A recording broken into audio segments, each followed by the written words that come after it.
इंसानों की दुनिया में आपने अक्सर देखा होगा कि कई इंसानों की आपस में नहीं बनती। अब जैसे दो इंसानों की आपस में नहीं बनती, इसी तरह अगर जंगल की दुनिया में देखा जाए तो वहां पर कई जानवर ऐसे हैं जिनकी दूसरे जानवरों के साथ बिल्कुल नहीं बनती। ये जानवर एक दूसरे के जानी दुश्मन होते हैं। जैसे कुत्ते और बिल्ली की आपस में नहीं बनती, सांप और नेवले की आपस में नहीं बनती। इसी तरह जानवरों में कई ऐसे जानवर हैं जिनकी आपस में नहीं बनती और ये दोनों जानवर कई साइजेस में आते हैं। चींटी से लेकर हाथी के साइज तक कई ऐसे जानवर हैं जो कि एक दूसरे के सख्त जानी दुश्मन हैं और जैसे ही उन्हें मौका मिलता है ये एक दूसरे के ऊपर हमले करते रहते हैं। आज की हमारी इस इंटरेस्टिंग वीडियो में हम इन्हीं जंगली जानवरों को कवर करेंगे जो जंगल की दुनिया में एक दूसरे के सख्त दुश्मन हैं। यकीन मानिए दोस्तों कि इन जंगली जानवरों की आपस में दुश्मनी देखकर आप कुत्ते, बिल्ली, सांप, नेवले की दुश्मनी को भूल जाएंगे। तो बगैर किसी वेट के आइए शुरू करते हैं आज की ये इंटरेस्टिंग वीडियो। लेकिन उससे पहले चैनल को सब्सक्राइब जरूर कर लें और साथ बने हुए बेल के आइकन को लाजमन प्रेस कर दें। जंगल की दुनिया में एक दूसरे के मुखालिफ जानवरों में सबसे पहले नंबर पर है हनी बैजर और किलर बीज। Guinness book of world records के अंदर हनी बैजर को दुनिया का सबसे फियरलेस एनिमल करार दिया जाता है। यह छोटा सा जानवर जिसका कद ज्यादा से ज्यादा एक छोटे साइज के कुत्ते के बराबर होता है, यह दुनिया के किसी भी जानवर से नहीं डरता। अगर आप इस जानवर की फुटेजेस देखें तो ये आपको सांपों का मुकाबला करते हुए नजर आता है, दीगर जानवरों का मुकाबला करते हुए नजर आता है, हत्ता के शेरों तक का मुकाबला ये कर सकता है। जंगल की दुनिया में इस जानवर का सबसे बड़ा दुश्मन है अफ्रीकन हनी बीज, जिन्हें हम किलर बीज भी कहते हैं। ये बीज इस वजह से खतरनाक हैं कि ये सिंगल हमले नहीं करती बल्कि ये पूरे का पूरा जत्था बनाकर हमला करती हैं, जिसमें इनका नंबर बेपनाह ज्यादा होता है। हनी बैजर और किलर बीज के दरमियान दुश्मनी शुरू होती है शहद के ऊपर। हनी बैजर की सबसे बड़ी कमजोरी है शहद और इस शहद को हासिल करने के लिए ये किलर बीज के हाइव्स के ऊपर या छत्तों के ऊपर हमले करते रहते हैं।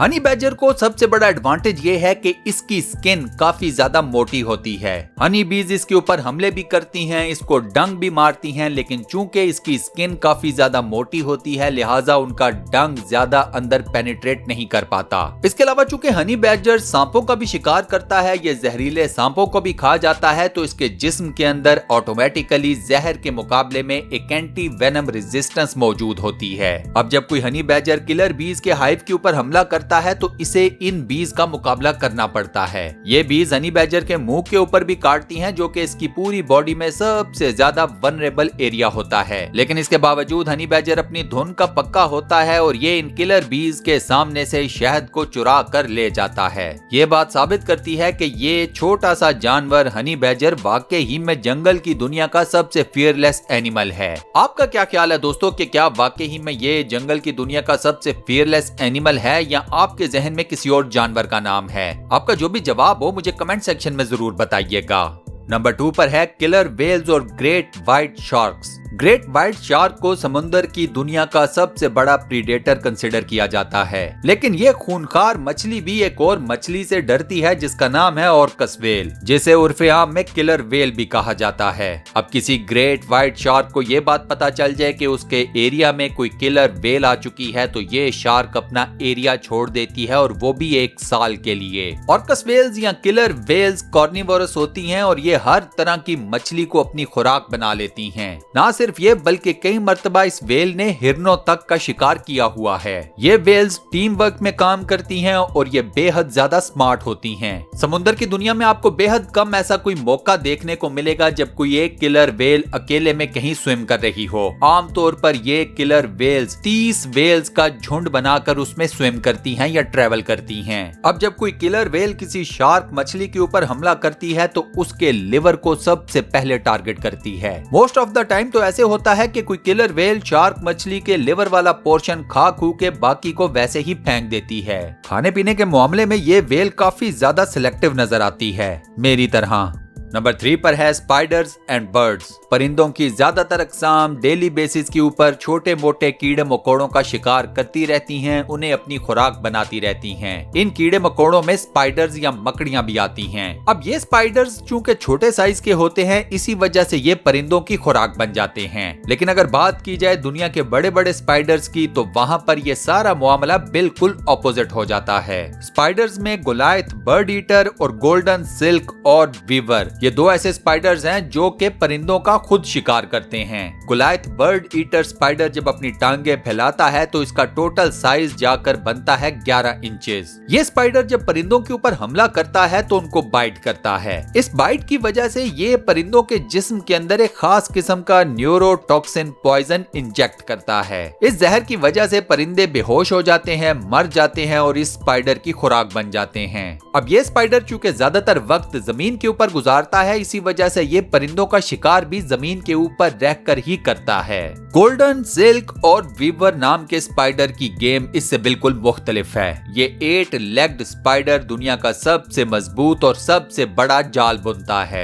ये जाल ही इसका असल ट्रैप होता है परिंदों को पकड़ने के लिए। परिंदा उड़ता हुआ आता है और इसके जाल में फंस जाता है और उसके बाद यह जाल इतना मजबूत होता है कि परिंदे के फड़फड़ाने की वजह से भी नहीं टूटता। परिंदा अपनी तरफ से हर मुमकिन कोशिश करता है कि किसी तरीके से अपने आप को इस जाल में से निकाल ले, लेकिन वो नाकाम हो जाता है। जब परिंदा थक हार जाता है तो उसके बाद ये स्पाइडर उसे अपनी खुराक बना लेता है। ये स्पाइडर भी परिंदों को बाइट करता है, उन्हें काटता है और उनके जिस्म के अंदर एक जहर इंजेक्ट करता है। उसके बाद ये परिंदा इस स्पाइडर की दिनों तक या कई मर्तबा तो कई वीक्स तक मुसलसल खुराक बनता रहता है। नंबर 4 पर है क्रोकोडाइल्स एंड हिप्पोज। हिप्पोज को बुनियादी तौर पर जंगल की दुनिया में एक बड़ा शरीफ सा जानवर समझा जाता है, लेकिन असल में ये दुनिया में सबसे ज्यादा खतरनाक तरीन जानवरों में से एक है। अब ये हिप्पोज और नाइल क्रोकोडाइल्स बुनियादी तौर पर एक ही तरह की इन्वायरमेंट में रहते हैं। नाइल क्रोकोडाइल्स कार्निवोरस होते हैं और इन्हें गोश्त पसंद होता है। अब हिप्पोज का साइज ज्यादा होता है और नाइल क्रोकोडाइल्स उन्हें गोश्त के पहाड़ कंसिडर करते हैं। ये नाइल क्रोकोडाइल्स हर वक्त किसी न किसी हिप्पो के ऊपर हमला करने के लिए तैयार रहते हैं।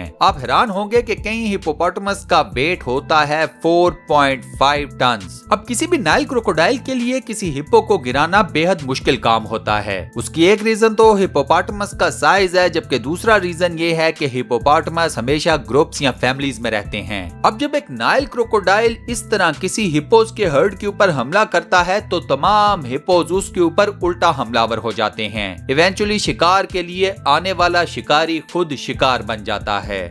नंबर 5 पर है पोलर बेयर्स और वॉलरसेस। पोलर बेयर को नॉर्मली अंटार्कटिका का या आर्कटिक का किंग कहा जाता है, लेकिन ये बात ज़हन में रखिएगा कि वॉलरसेस भी किसी भी तरह से पोलर बेयर से कम नहीं हैं। अब एक पोलर बेयर की नॉर्मल रूटीन ये होती है कि वो अपने साइज से छोटे जानवरों के ऊपर हमला करता है और उन्हें अपनी खुराक बनाता है। मिसाल के तौर पर सील्स या कोई और छोटी मोटी मछलियां। आमतौर पर पोलर बेयर्स वॉलरसेस के ऊपर हमले नहीं करते। पोलर बेयर्स के मुकाबले में वॉलरसेस ज्यादा हैवी होते हैं। वॉलरसेस तो मास में 1.5 टन तक भी जाते हैं, यानी कि इनका वेट 1500 किलोग्राम तक होता है। अब वो कहते हैं ना कि डेस्परेट टाइम्स डेस्परेट मेजर्स, तो कभी कभार ऐसा भी होता है कि कोई पोलर बेयर गलती से किसी न किसी वॉलरसेस के ऊपर हमला कर देता है। अब ऐसी सूरत में ज्यादातर यही देखा गया है कि फैंटी पोलर बेयर को ही पड़ती है। उसकी एक रीजन ये है कि वॉलरसेस अच्छी खासी ताकत रखते हैं। इनके फेस के ऊपर 2 टस्क भी हैं जो कि हथियार का काम करते हैं। अब एक 1500 किलोग्राम वजनी जानवर जब आपको अपने सींग या टस्क मारेगा तो सोच लें आपका क्या हाल होगा। इसके अलावा एक और अहम बात यह है कि वॉलरसेस भी हर्ड की सूरत में रहते हैं। अब पोलर बेयर तो किसी एक वॉलरस के ऊपर हमला करता है, लेकिन उस वॉलरस को बचाने के लिए उसकी है दी एंड।